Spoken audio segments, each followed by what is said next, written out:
ನಮಸ್ಕಾರ, ನೀವು ನೋಡ್ತಾ ಇದ್ರೆ ಸುದ್ದಿ ವಿಚಾರ. ನಾನು ನಿಮ್ಮ ಚಿಂತೆ. ವೀಕ್ಷಕರೇ, ಸಾಮಾಜಿಕ ಮಾಧ್ಯಮ ಅಂತಿದ್ದೇನೆ ನಮ್ಮೆಲ್ಲರಿಗೂ ಬರುವಂತ ತಾಟು ನಾವೆಲ್ಲರೂ ತಮ್ಮ ಅಭಿಪ್ರಾಯವನ್ನು ಹಂಚ್ಕೊಳ್ಳೋದಕ್ಕೆ ಮತ್ತೆ ಅದೊಂದು ವೇದಿಕೆ ಆಗಿರುತ್ತೆ. ನಾವೇನೇ ಆದ್ರೂ ತಮ್ಮಲ್ಲಿರುವ ಪ್ರತಿಭೆ ಆಗ್ಬೋದು ಅಥವಾ ತಮ್ಮಲ್ಲಿರುವ ಅನಿಸಿಕೆಗಳಾಗ್ಬೋದು ಅದನ್ನ ಹಂಚ್ಕೊಳ್ಳೋದಕ್ಕೆ ಸಾಮಾಜಿಕ ಮಾಧ್ಯಮ ಒಂದು ವೇದಿಕೆಯಾಗಿ ಇದೆ. ಆದ್ರೆ ಅದೇ ವೇದಿಕೆಯಲ್ಲಿ ಒಂದಿಷ್ಟು ಬಹುಮುಖ್ಯವಾಗಿ ನಾವು ಫೇಸ್ಬುಕ್ ಅಂತ ತಗೋಬಹುದು, ಮತ್ತೆ ಇನ್ಸ್ಟಾಗ್ರಾಮ್ ಅಂತ ತಗೋಬಹುದು. ಈ ಇನ್ಸ್ಟಾಗ್ರಾಮ್ಗಿಂತ ಫೇಸ್ಬುಕ್ ಅಲ್ಲಿ ನಾವು ಹೆಚ್ಚಾಗಿ ಏನ್ ಕಾಣ್ತಾ ಇದೀವಿ ಅಂದ್ರೆ ಫೇಕ್ ಅಕೌಂಟ್ಗಳು. ಈ ಫೇಕ್ ಅಕೌಂಟ್ಗಳಿಂದ ಏನಾಗ್ತಿದೆ ಅಂದ್ರೆ ಒಂದಿಷ್ಟು ಜನರ ಮನಸ್ಥಿತಿಯ ಮನೋಭಾವವನ್ನು ಕೆಟ್ಟ ರೀತಿಯಲ್ಲಿ ಕಮೆಂಟ್ ಹಾಕಿ ಅವರ ಮನಸ್ಥಿತಿಯನ್ನು ಕೆಡಿಸುವಂತ ಪ್ರಯತ್ನ ಮಾಡ್ತಿದೆ ಫೇಸ್ಬುಕ್. ಅದರಲ್ಲೂ ಏನು ನಕಲಿ ಫೇಸ್ಬುಕ್ ಅಕೌಂಟ್ಗಳು. ಜೊತೆಯಲ್ಲಿ ನಾವು ಉದಾಹರಣೆ ತಗೋಬೇಕು ಅಂದ್ರೆ ರಮ್ಯಾಗೆ ಸಂಬಂಧಪಟ್ಟಂತೆ ನೋಡ್ಬೋದು. ಕೆಟ್ಟ ರೀತಿಯಲ್ಲಿ ಹೇಳ್ಬಾರ್ದು ಅಂತ ಕೆಟ್ಟ ರೀತಿಯಲ್ಲಿ ಕಮೆಂಟ್ಗಳು ಹಾಕಿ ಆ ಹೆಣ್ಣಿನ ಭಾವನೆಯನ್ನೇ ಕೆಡಿಸುವಂತ ಪ್ರಯತ್ನ ಮಾಡೋದು. ಉದಾಹರಣೆ ನಮ್ಮ ದರ್ಶನ್ ಅವರ ಲಕ್ಷ್ಮಿ ಅವರ ಹೆಂಡತಿ, ಅವ್ರಿಗೂ ಸಹ ಕೆಟ್ಟ ರೀತಿಯಲ್ಲಿ ಕಮೆಂಟ್ ಹಾಕಿರುವಂತದ್ದು. ಈಗಾಗಲೇ ಅವ್ರು ಕಮೆಂಟ್ ಹಾಕಿರೋರನ್ನ ಬಂಧಿಸಿದ್ದಾರೆ. ಬಟ್ ಯಾಕೆ ಈ ಸುದ್ದಿಯನ್ನು ಹೇಳ್ತಾ ಇದ್ದೀನಿ ಅಂದ್ರೆ, ಕೇಂದ್ರ ಸರ್ಕಾರ ಆಗ್ಬೋದು, ರಾಜ್ಯ ಸರ್ಕಾರ ಆಗ್ಬೋದು, ಈ ನಕಲಿ ಫೇಸ್ಬುಕ್ ಅಕೌಂಟ್ ಇದೆಯಲ್ಲ, ಈ ನಕಲಿ ಖಾತೆಗಳನ್ನ ದಯವಿಟ್ಟು ಅವ್ರನ್ನ ಡಿಲೀಟ್ ಮಾಡುವಂತ ಮತ್ತೆ ಅದನ್ನ ತೆಗಿಸುವಂತ ಪ್ರಯತ್ನ ಮಾಡಬೇಕು. ಯಾಕಂದ್ರೆ ಈಗಾಗಲೇ ಸೈಬರ್ ಒಂದು ಕಣ್ಣಿಟ್ಟಿದೆ.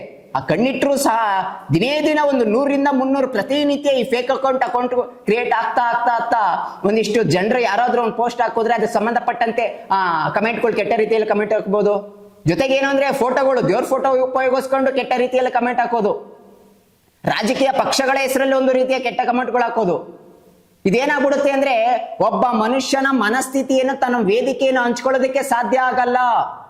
ಅವನು ತನ್ನ ವೇದಿಕೆಯನ್ನೇ ಬಿಟ್ಬಿಡ್ತಾನೆ. ಸಾಮಾಜಿಕ ಮಾಧ್ಯಮ ಒಂದು ಎಷ್ಟೋ ಜನಕ್ಕೆ ಈಗ ಊಟ ಆಗ್ತಿದೆ. ಎಷ್ಟೋ ಜನರ ಜೀವನವನ್ನು ಕಟ್ಕೊಳ್ಳೋದಕ್ಕೆ ವೇದಿಕೆ ಆಗಿದೆ, ತಮ್ಮ ಅಭಿಪ್ರಾಯನ ಹಂಚ್ಕೊಳ್ಳೋದಕ್ಕೆ ವೇದಿಕೆ ಆಗಿದೆ. ಬಟ್ ಅದನ್ನು ಒಳ್ಳೆ ರೀತಿ ಉಪಯೋಗಿಸ್ಕೋಬೇಕು.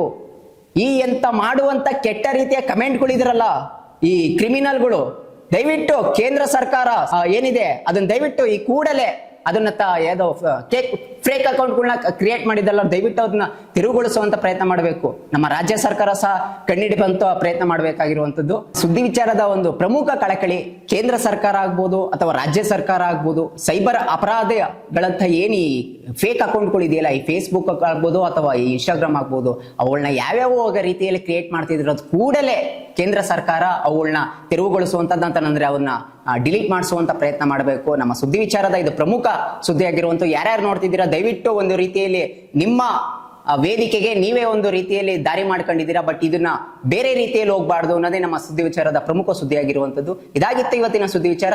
ಸುದ್ದಿ ನಮ್ಮದು, ವಿಚಾರ ನಿಮ್ಮದು. ನಮಸ್ಕಾರ.